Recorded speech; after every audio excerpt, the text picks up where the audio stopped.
Darren.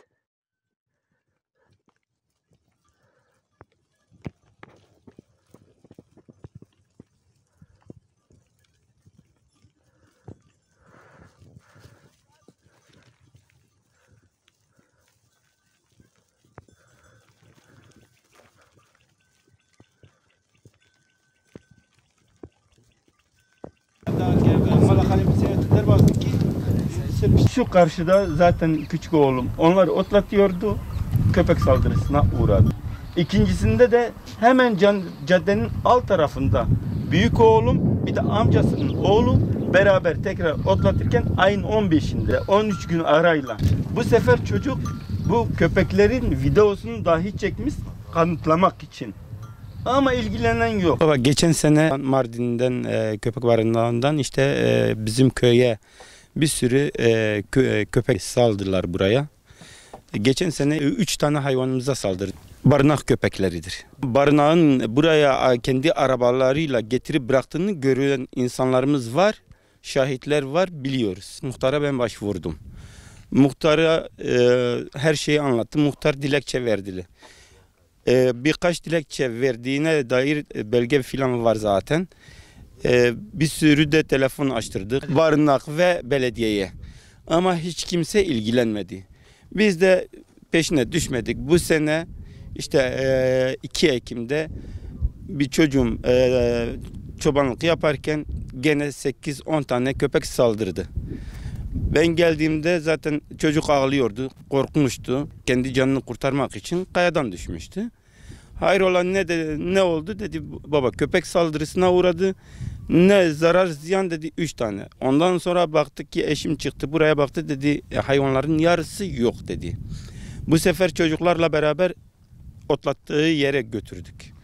Oraya bir baktık 15 tane hayvan telef olmuş, 10 tane kayıp ve sürünün yarısı yok. Gene jandarmaya ben haber verdim. Jandarma geldi, tespitini yaptı.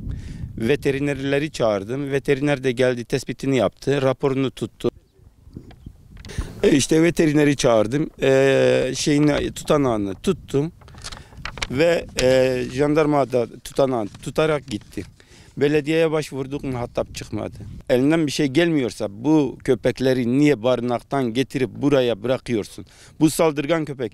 İyi ki yani tek tesellimiz çocuğumun parçalanmaması ve sağ salim buraya yetişmesi. Bundan bir ay öncesine kadar da Tuzla mahallesinde oturan yaşlı adama saldırmışlar. Adamın yüzü paramparça edilmiş. Ondan sonra birkaç tane eşeği öldürmüşler. Gene köyün içinde bir avluda 2 tane koyunu öldürmüşler. Yani bunlar köpeklikten çıkıp da sanki kurtmuş gibi. Ben bunu jandarmaya bildirdiğim halde jandarma inanmadı. Şimdi 15 Ekim'de tekrarında büyük oğlum bir de amcasının oğlu beraber bu hayvanları köyün hemen girişinde otlatmaya çıkarttılar. Tekrar bu köpeklerin saldırısına uğradı. 2 tane hayvan telef oldu tekrar. Çocuk almış videoyu, bu köpeklerin videosunu çekerek tespit olmasına dair videosunu çekmiş.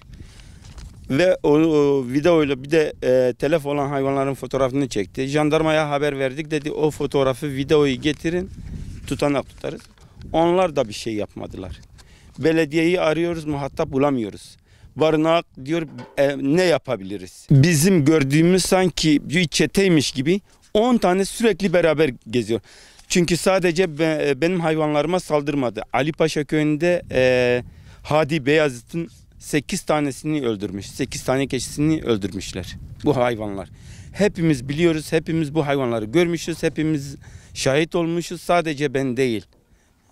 Gören, duyan çok insan var. Küpeli olduklarını da bilen hemen köyün yarısından çoğu biliyor.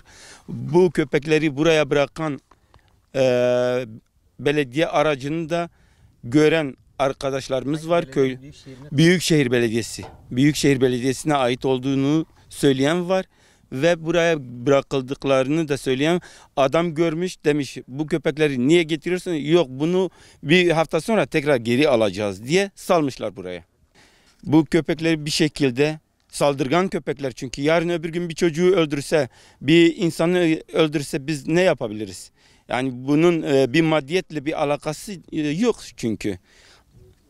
Onlara bir çağrım, mağduriyetimizi gidersinler. Bu köpekleri bir şekilde yakalasınlar veyahut da hayvan haklarına bir bir rapor çıkarsınlar, bunları telef etsin, çünkü bunlar saldırgandır. Yarın öbür gün hayvan hakları diye bir kanun var. Şimdi bu hayvanlar bizi parçalasın, onlara dokunmayalım. Ha, dokunduğun zaman cezaevine gidersin, ceza yersin. Ama saldırgan. Yani illaki bir insanı öldürdükten sonra mı devlet buna el atacak? Yani öyle bir şey var mı? Kanunda böyle bir şey var mı? Barınağı arıyorum diyor. Ne yapabiliriz? Ne yapabiliriz ki? Tamam, kabul ediyorum. Benim köyümde topladığın hayvanları gidip ıslah edip aşılattıktan sonra köyüme geri bırakırsan amenallah, hiçbir şey demem. Ama niye başka yerden köpek getirip de benim köyüm, mahalleme salıyorsun? Ne hakla? Çünkü şu anda ben o köpekleri barınağın malıymış gibi bakıyorum. Barınağın malıymış gibi, tek sahipleri barınaktır. Onu biliyorum. Çünkü onlar buraya getirmişler. Ben barınağa söyledim, dedim böyle böyle, Allah razı olsun. Müdürle beraber geldiler. 4-5 tane eleman geldi. Dedi ne yapabiliriz? Ben izah ettim. Dedim ki işte köyde oturan sizin köpek barınağında 2 tane elemanınız köyümüzde oturuyorlar. Barınak görevlileri.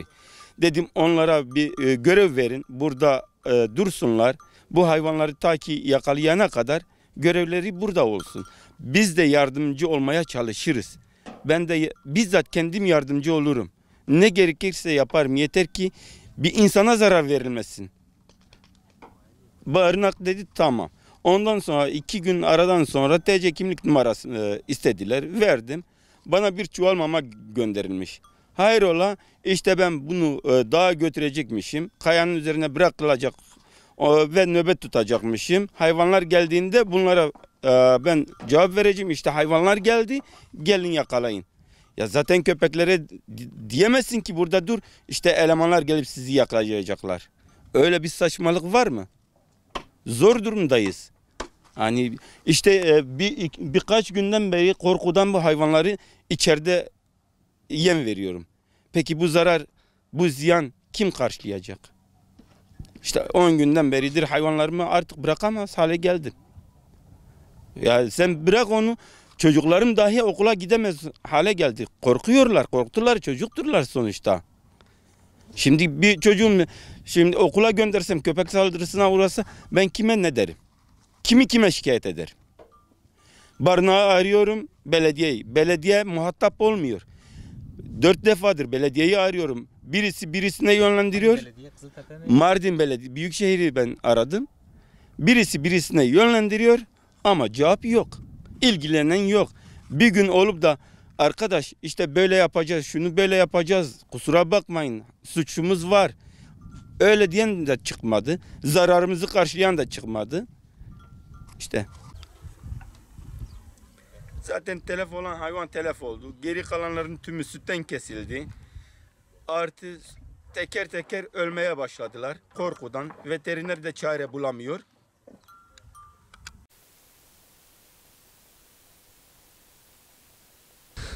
Ayın 15'i gittik, hayvanları bıraktık. Saat 6 civarında.